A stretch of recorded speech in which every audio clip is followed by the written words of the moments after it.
मेरी पत्नी ने जुड़वा बच्चों को जन्म दिया। मैं बहुत खुश था और मेरा पूरा परिवार भी बहुत खुश था।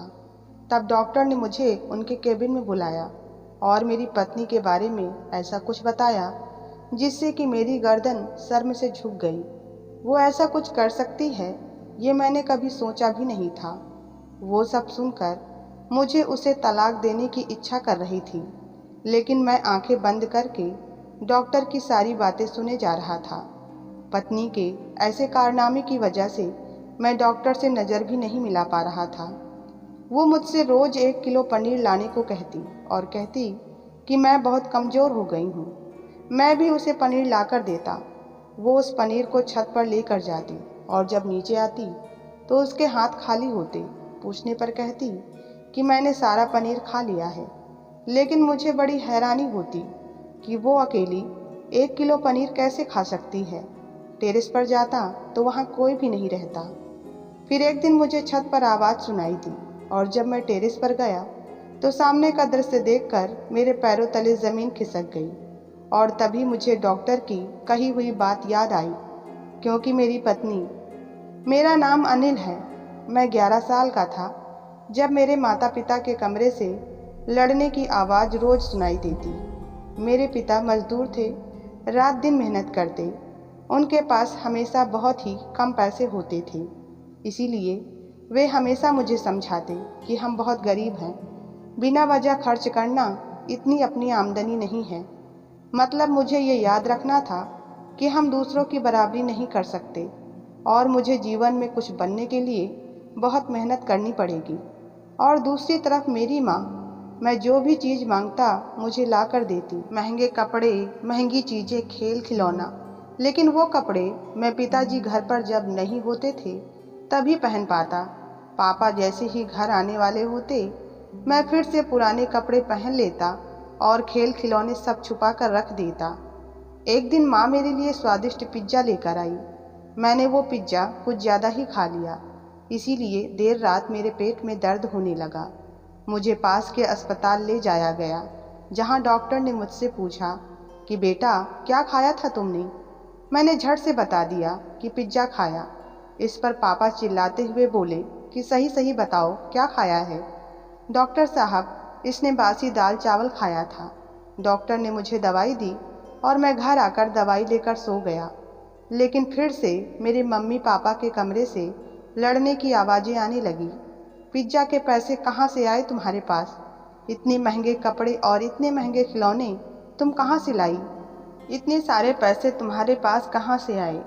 कहीं तुम कुछ गलत तो नहीं कर रही ना? बताओ मुझे, मैं तुम्हें तलाक दे देता हूँ और फिर तुम्हें जो करना है करो, लेकिन मेरी इज्जत का पंचनामा मत करो। और पापा रोने लग गए।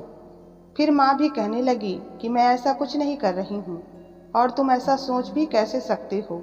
हर माँ को यही लगता है कि उसके बच्चे अच्छा खाना खाएं, अच्छे कपड़े पहने, और तुमने कौन सा कुछ अच्छा उसे आज तक ला कर दिया? तुम्हें मेरी चिंता और प्यार दिखाई नहीं देता? इस पर पापा ने कहा कि तुम मुझे बातों में मत बहकाओ, मुझे सच बताओ बस, वरना मैं ही कुछ कर लूँगा। माँ थोड़ी देर शांत रही और फिर पापा के कान में कुछ कहने लगी, लेकिन पापा फिर से गुस्से में चिल्लाने लगे, तुम जो कुछ कर रही हो वो बहुत गलत है। मैं कुछ गलत नहीं कर रही हूँ। और इस तरह हमारे घर की लड़ाई दिन ब दिन बढ़ती जा रही थी और माँ ने मुझे आगे की पढ़ाई के लिए मामा के यहाँ भेज दिया। मेरी पढ़ाई लगभग पूरी हो गई थी और तभी पापा का फ़ोन आया कि माँ अब इस दुनिया में नहीं रही। मैंने और मामा ने तुरंत गांव जाने की तैयारी की। जब हम गांव पहुँचे तो वहाँ माँ के अंतिम संस्कार की तैयारी की जा रही थी और मैं अपनी भावनाओं को रोक नहीं पा रहा था और ज़ोर ज़ोर से रोने लगा। पापा बताने लगे कि मैं मजदूरी के लिए 2-3 दिन के लिए बाहर गया था और जब घर आया तो मुझे ये ऐसी अवस्था में मिली। इसे क्या हुआ ये मुझे भी समझ नहीं आया। काफ़ी सालों से पढ़ाई के सिलसिले में मैं शहर में रह रहा था, लेकिन अब माँ के जाने के बाद मेरा यहाँ से जाने का मन ही नहीं कर रहा था। मामा शहर चले गए और मैं यहीं रहकर काम धंधा करने लगा। एक दिन बगल में रहने वाली चाची कहने लगी कि बेटा, तुम्हारी माँ ने इस दुनिया से जाने से पहले तुम्हारे लिए एक लड़की देखी थी और उनकी यही इच्छा थी कि तुम उसी से शादी करो। जब मैंने ये बात अपने पिता को बताई तो पापा कहने लगे कि हाँ, तुम्हारी माँ ने एक लड़की देखी थी, पर मुझे नहीं लगता कि तुम्हें जल्दी शादी करनी चाहिए। और पापा ने ना कह दिया। लेकिन मेरे मन में माँ के प्रति बहुत प्यार था और उनकी आखिरी इच्छा को पूरा करना मेरा परम धर्म था। चाची ने बताया था कि तुम्हारी माँ ने बहुत बुरे दिन देखे। तुम्हारे जाने के बाद पिताजी और ज़्यादा लड़ने लग गए थे। मुझे लगता था कि वो उसे तो कोई बीमारी भी नहीं थी फिर भी, और उसकी ये आखिरी इच्छा थी, और तुम अगर उसकी ये इच्छा पूरी करोगे तो शायद उसकी आत्मा को शांति मिले। चाची ने मुझे उस लड़की का फोटो दिखाया। उसका नाम नैना था। वो पढ़ी लिखी और दिखने में भी सुंदर थी। कुछ समय बाद मैंने उससे शादी कर ली। वो सच में बहुत सुंदर थी। शादी की रात को मैंने उससे माँ के बारे में पूछा तो वो बताने लगी कि माँ के पास वो सिलाई सीखने आती थी। जब माँ बीमार रहती तो वो घर के काम करके चली जाती। मेरी माँ अपने आखिरी पलों में बहुत अस्वस्थ थी और उसकी वजह मेरे पिता थे। नैना एक बहुत ही अच्छी लड़की थी। वो बहुत अच्छे से घर को संभालती थी। भगवान की कृपा से कुछ समय बाद हमें खुशखबरी मिली कि नैना पेट से है। 5वें महीने में हमें पता चला कि वो जुड़वा बच्चों को जन्म देने वाली है। उस समय उसकी तबीयत बहुत खराब रहने लगी, मगर पापा उसका बहुत तिरस्कार करने लगे। लेकिन पता नहीं क्यों कभी कभी उन्हें इतना गुस्सा आता कि वो नैना के हाथ का खाना तक नहीं खाते थे। मुझे बचपन से ही पापा से बहुत डर लगता था। नैना कुछ कहती नहीं थी, पर वो मुझसे पूछती थी कि पापा मेरे साथ ऐसा क्यों व्यवहार करते हैं। आखिर कब तक मैं ये सब सहन करूं? मुझे पता था कि वो अपनी जगह सही थी। मेरी पढ़ाई पूरी नहीं हो पाई थी और इस वजह से मुझे अच्छी नौकरी भी नहीं मिल पाई। घर की परिस्थिति भी अच्छी नहीं थी। नैना ने सरकारी अस्पताल में 2 जुड़वा बच्चों को जन्म दिया। उस दिन डॉक्टर ने मुझे नैना के बारे में जो कुछ बताया, वो सब सुनकर मैंने शर्म से गर्दन झुका ली। मुझे नैना को तलाक देने का मन कर रहा था। मैं बहुत निराश होकर डॉक्टर के सामने खड़ा हो गया। मेरा चेहरा गुस्से से लाल हो गया था, लेकिन उस खुशी के पल में मुझे अपनी पत्नी के साथ गलत व्यवहार नहीं करना था।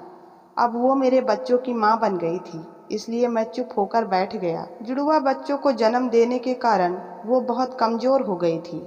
इसीलिए वो मुझसे बोली कि मुझे पनीर खाना है और तुम रोज़ 1 किलो पनीर ले आया करो। मैं सोचने लगा कि बाकी के खर्च कम करके मैं उसके लिए पनीर ला दिया करूँगा। लेकिन मेरी पत्नी पनीर बनाकर टेरेस पर ले जाती और जब नीचे आती तो कहती कि मैंने सब पनीर खा लिया है। वो रात में उठकर कभी कभी 1-2 चक्कर टेरेस के भी लगा कर आती। कुछ दिनों बाद मेरे एक बच्चे की मृत्यु हो गई। मैं ये सदमा सहन नहीं कर पा रहा था, क्योंकि वो बिल्कुल ठीक था। फिर अचानक ऐसा कैसे हो गया? फिर हम दोनों ने खुद को संभाला। समय ऐसे ही गुजरता जा रहा था। नैना अभी भी वैसे ही कर रही थी।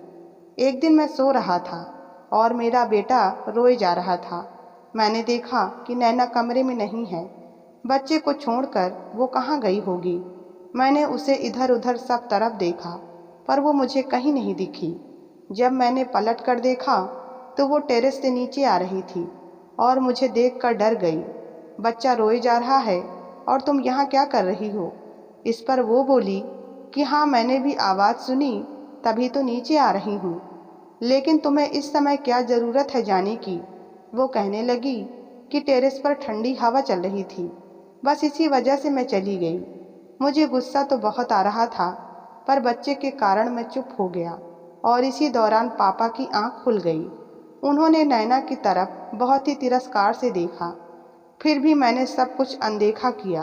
अब नैना ज़्यादा समय टेरेस पर बिताने लगी और मुझे वो बात खटकने लगी। मुझे उस पर शक होने लगा, लेकिन छत पर उसके पुराने सामान को छोड़कर और कुछ भी नहीं था। मैंने फिर से अपना ध्यान भटकाने की कोशिश की। एक दिन मैं अपने बेटे को लेकर बाजार गया। वहाँ उसने मुझसे एक खिलौना मांगा। अब वो 3 साल का हो गया था। पहली बार उसने मुझसे कुछ मांगा था, लेकिन मेरी औकात नहीं थी वो दिलाने की। मैं उसके लिए एक सस्ता खिलौना ले आया। घर आने पर वो रोने लगा। इस पर नैना पूछने लगी कि क्या हुआ इसे। तब मैंने उसे बताया कि वो महंगे गाड़ी की मांग कर रहा था और ना दिलाने पर रो रहा था। तुम इसे कुछ खाने के लिए दे दो ताकि ये चुप हो जाए। दूसरे दिन जब मैं काम पर से लौटा तो देखा तो वही महंगी गाड़ी जो मैं नहीं दिला पाया था, वो उसी से खेल रहा था। मैंने नैना से पूछा तो कहने लगी कि मैंने पैसे इकट्ठा किए थे, उसी से ला कर दिया। इसके बाद वो कभी महंगे कपड़े, कभी महंगे खिलौने, तो कभी महंगे चप्पल ला कर देती और पूछता तो कहती कि इकट्ठा किए पैसों से ला कर दिया है। मैं सोचने लगा कि ऐसा कैसे हो सकता है, उसके पास इतने पैसे कैसे और कहाँ से आ सकते हैं। कहीं वो कुछ गलत काम। अचानक मुझे लगा जैसे मेरे घर का इतिहास फिर से खुद को दोहरा रहा हो। लेकिन मैं पापा के जैसे नैना से लड़ना नहीं चाहता था। मेरे मन में विचार आया कि वो अभी भी टेरेस पर जाती है। अब मैं सच जानकर ही रहूँगा। रात में नैना टेरेस पर जाने लगी तो मैंने पहले सोने का नाटक किया और फिर उसके पीछे दबे पांव चल दिया। तभी मुझे अजीब सी आवाज़ आने लगी। मैं डर गया। तभी मैंने एक कदम पीछे किया। मुझे लगा शायद बच्चे की रोने की आवाज़ हो, लेकिन फिर हिम्मत करके ऊपर गया। वहाँ देखा तो पुराना सामान पड़ा था और एक खाली कमरा था जिसमें ताला था। मेरे पास उसकी चाबी नहीं थी, इसलिए मैंने वो ताला तोड़ दिया। देखा तो सामने एक बिल्ली थी। ये क्या है? बिल्ली? शायद मेरी पत्नी इसे ही हफ्ते में 2 बार पनीर खिलाती है। तभी किसी ने मेरे कंधे पर हाथ रख दिया। मैं डर गया। पलट कर देखा तो पापा थे। पापा ने कहा, बेटा, ये कोई साधारण बिल्ली नहीं है, इसे तुम्हारी माँ ने भी पाला था। वो किसी ढोंगी बाबा से मिली थी और उसी ने माँ को इसे पालने के लिए कहा था और ये भी कहा था कि रोज़ इसे 40 दिन तक शमशान ले जाना, वो भी रात को। और सबसे बड़ी बात, इस व्रत में बिल्ली को और खुद को भी केवल एक बार ही भोजन करना है। ऐसा करने से बहुत सारी संपत्ति मिल सकती है। लेकिन बेटा मेरा इन सब पर विश्वास नहीं बैठ रहा था। आखिर ये भी प्राणी हैं, बेशक बोल ना पाते हों, लेकिन एक बार खाने को दोगे और पूरा दिन भूखा रखोगे तो इनके हृदय से भी बद्दुआ ही निकलेगी। और अगर ऐसे ही इतनी आसानी से संपत्ति मिल जाए तो क्यों कोई मेहनत करे। पापा कहने लगे कि नैना तुम्हारी माँ की शिष्य बन गई थी, पर उसे नहीं पता था कि उसे फंसाया गया है। तुम्हारी माँ ने उसे ये जादू सिखाया जिसका कोई अर्थ नहीं है। 40 दिन तक व्रत रख कर उस ढोंगी बाबा की बात मानकर तुम्हारी माँ अपनी जान से हाथ धो बैठी और अब नैना भी वही कर रही है। और रहा सवाल इतने महंगे खर्च का, तो उसने अपने सारे जेवर बेच दिए हैं और वो सोचती है कि ये जादू करके वो एक दिन सारा सोना फिर से बनवा लेगी। और वो ये सब शादी के पहले दिन से करती आई है और इसीलिए मैं उसका तिरस्कार करता हूँ। लेकिन एक बात याद रखना, ये सब बहुत धोखादायक है, अपनी जान से खेलने जैसा है। और शायद इसी वजह से तुम्हारे बेटे की मृत्यु हुई होगी, क्योंकि जब माँ सही से खाना नहीं खाएगी तो बच्चे को दूध कहाँ से मिलेगा। मैं तो कहता हूँ ऐसी औरत को घर से बाहर निकाल देना चाहिए। तुम्हारी माँ ने भी वही किया और अब वो भी ऐसे ही कर रही है। काला जादू और काला जादू करने वाले सब गलत होते हैं। मेरे पापा मुझे नैना के प्रति भड़का रहे थे। मुझे बहुत गुस्सा आ रहा था। मैं उसे घर से निकाल देने वाला था। कमरे में जाकर देखा तो मेरी पत्नी बच्चे को सीने से लगाकर सो रही थी। मुझे याद आया कि मेरी माँ भी मुझे ऐसे ही सुलाया करती थी। हालांकि मेरी माँ ने गलत किया, पर वो सब मेरी ज़रूरतें पूरी करने के लिए किया था। मुझे अच्छे से अच्छे कपड़े दिए, खाना, फिर शहर भेजकर पढ़ाई। अपनी सारी ज़िंदगी उसने ख़तरे में डाल कर जी, ताकि मैं अपना जीवन अच्छे से जी पाऊँ।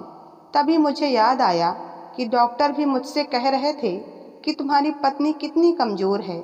2 बच्चों को जन्म देने वाली है, पर वो बहुत कमज़ोर है। उसके शरीर में कोई ताकत नहीं है। क्या तुम ठीक से ध्यान तक नहीं देते हो? पति होने के नाते आपका फर्ज है कि आप इस अवस्था में अपनी पत्नी से शारीरिक दूरी बनाकर रखें और उसके खाने पीने का ख्याल रखें। ताकि बच्चा और माँ स्वस्थ रह सके, जबकि मैं उसका हर प्रकार से ध्यान देता था। आज मुझे पछतावा हो रहा है कि मैंने ठीक से पढ़ाई की होती तो मुझे अच्छी नौकरी मिल गई होती और घर की ज़रूरतें पूरी कर पाता, तो मेरी पत्नी को ये गलत रास्ता चुनना न पड़ता। और सच कहूँ तो शायद मैं लापरवाह और आलसी था, वरना मुझे ये दिन न देखने पड़ते। मैंने अब सोच लिया कि मैं मेहनत करूँगा और अपने परिवार की सारी ज़रूरतें पूरी करूँगा। मैंने नैना को सामने बिठाया और उसे बताया कि मुझे सब कुछ पता चल गया है। वो पहले तो बहुत डर गई, पर समझाने के बाद मुझे वचन दिया कि वो आगे से ऐसा कुछ भी नहीं करेगी। अब मैंने एक जगह काम ढूंढ लिया और हमारा गुजर बसर अच्छे से चल रहा है। दोस्तों, हम ये तो देख लेते हैं कि कोई कुछ गलत कर रहा है, पर क्यों कर रहा है ये जानने की कोशिश नहीं करते। और पैसा कमाने का एक ही रास्ता है, वो है मेहनत। अगर हमें अमीर बनना है तो मेहनत के अलावा कोई विकल्प नहीं है। शॉर्टकट में कुछ नहीं रखा। तो दोस्तों, आपको ये कहानी कैसी लगी कृपया कमेंट में ज़रूर बताएं, और कहानी पसंद आई हो तो वीडियो को लाइक और चैनल को सब्सक्राइब करना ना भूलें। धन्यवाद।